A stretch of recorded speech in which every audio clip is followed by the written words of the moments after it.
to, nalaman natin, oops, merong ganitong kwento. This is Feb po, 2025, di ba?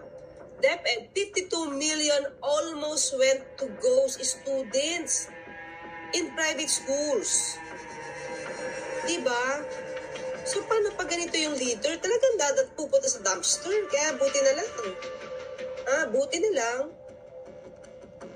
Nagkaroon ng panibagong liderato, panibagong leader sa pamuno ni Stek Angara.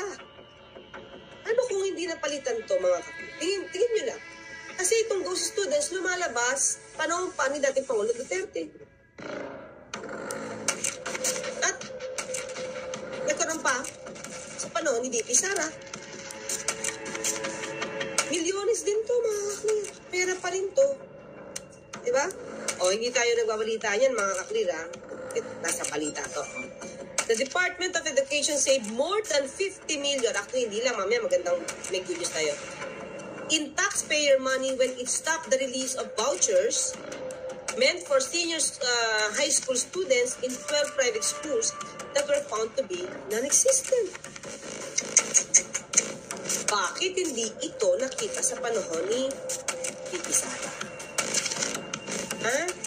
The potential defraudment, Education Secretary Sanangara revealed amount of 52,571,500 for the senior high school voucher program and covered the school year 2023-2024 during the tenure of Vice President Sara Duterte as DepEd Chief. Diba? Upon validation of the questionable claims from these 12 schools, we did not process nor release any payments investigated the schools. Okay? So, hindi na pinangalanan ng school. The flag private school can be removed from the voucher program and the school administration officials can face criminal charges including falsification and perjury for signing the documents under oath. Pero, sila lang pa dapat? Dapat yung pinaka-leader at the time kasi napabayaan to or pinabayaan. Anong makukuha dito? Kung merong pamimeke, wala palang estudyante, saan mapupunta yung pera? Diba? Saan mapupunta yung pera? In conspiracy with the school ba to? Diba? Mga kakli? In conspiracy with the school? Sa tingnan natin to, ha?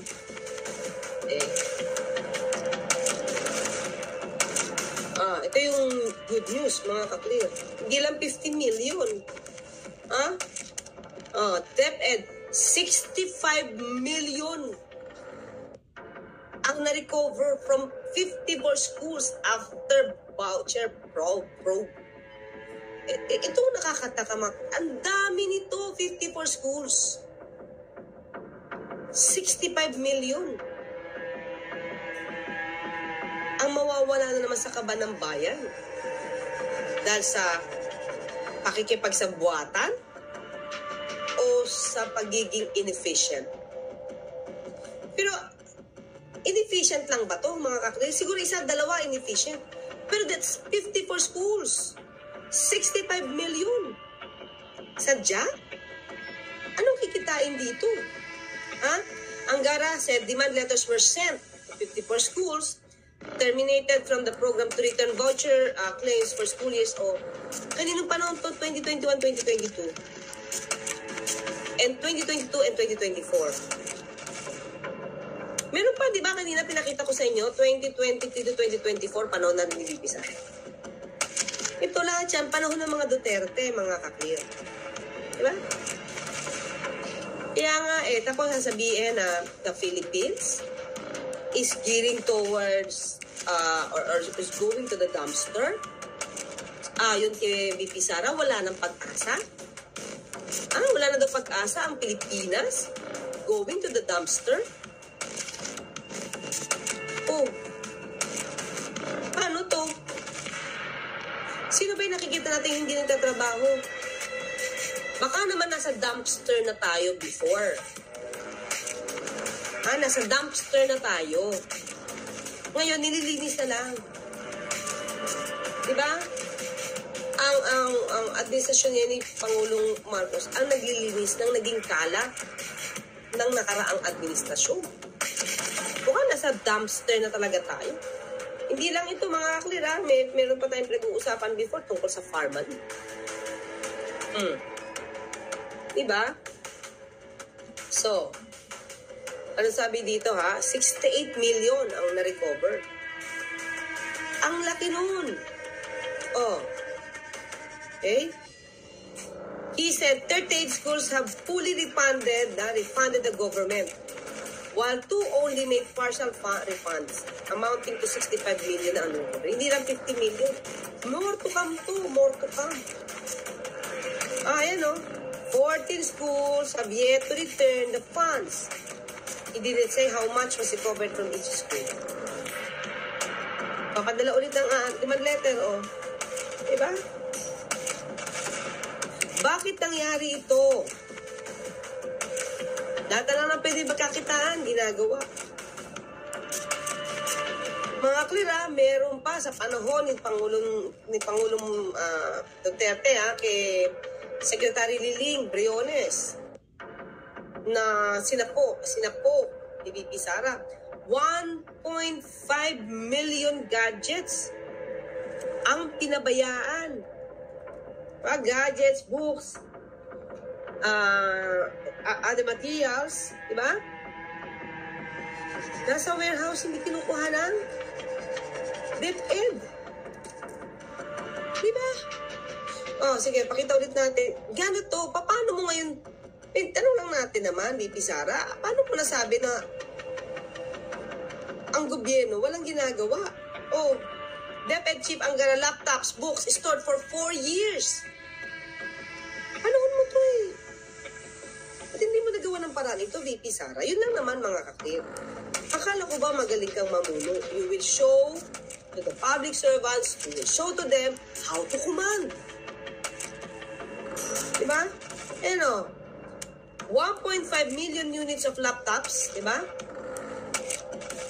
And other equipments have been stored for 4 years at the warehouse of the Department of Education's logistics provider.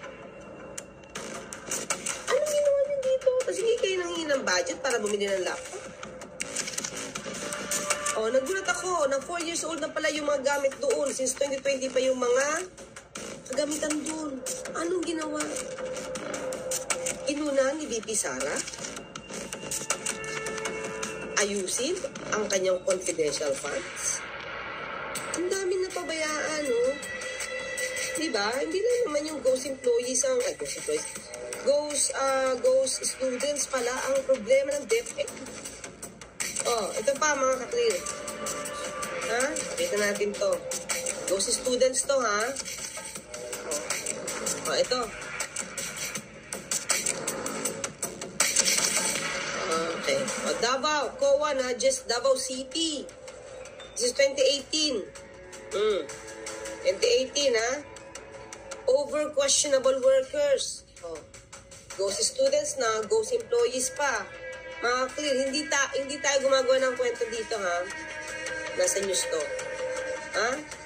3 years after, more than 11,000 questionable workers of the Davao City government were flagged by the COA. State auditors again nudged the local government to comply with its long-standing recommendations. Oh, a hiring plan was created but applications does not cover all personnel. Huh? It started in 2012 when COA questioned 677 million pesos paid by Davao City to job order workers and other contractual workers without requiring submission of accomplishments reports. O baka sa susunod, empleyado na rin nila si Piatos. Sila amoy-amoy asim. Sila mangga. Sila tempura. Tagal na nilang ito lang naman mga clear, ang tagal na nilang naging public servants. Pero ganito pa rin, di ba? Dahil walang pumupuna? Or walang sinisino? Ha? 2014, auditors again flag. 2012 na flag na. 2014 na flag ulit. for failing to establish the propriety and regularity of expenditures for the salaries and other remunerations paid to the contractual workers that year amounting to 707.7 million pesos. Diba? COA also observed that some workers were placed under barangay chairpersons who signed their daily time records. This condition, COA said, may lead auditors to think that the records were being manipulated and thus regularity and validity of the regulated expenditures could not be asserted. Because 11,246 is a big number. Diba? Further, it was learned that there are employees under contract job orders who have been working with the City of Davao for more than 10 years. So, diba, wala silang formulate in hiring, formulate ang hiring plan.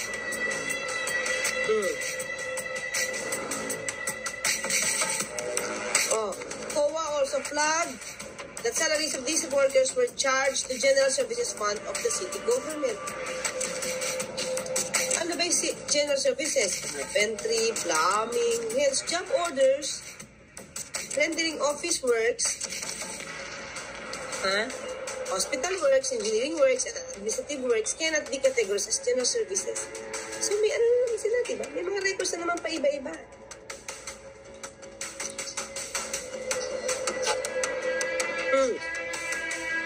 It's unclear if over the years the same workers flagged in 2014 were still the same workers under general services from 2015 to 2017, but the salaries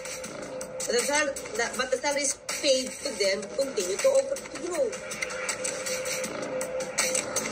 Those students, those employees, walang dokumento.